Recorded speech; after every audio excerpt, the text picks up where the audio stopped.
حضرت عبداللہ بن عباس رضی اللہ تعالی عنہ فرماتے ہیں کہ ایک رات میں اپنی خالہ میمونہ بنت حارث زوجہ نبی کریم صلی اللہ علیہ وسلم کے پاس گزاری، اور نبی کریم صلی اللہ علیہ وسلم اس دن ان کی رات میں انہی کے گھر تھے۔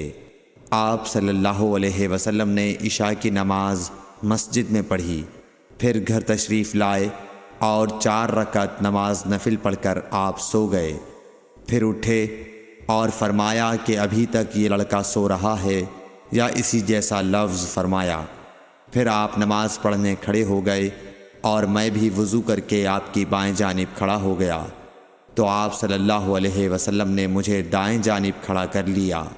تب آپ نے 5 رکعت پڑھیں، پھر 2 پڑھیں، پھر آپ سو گئے، یہاں تک کہ میں نے آپ کے خراٹے کی آواز سنی۔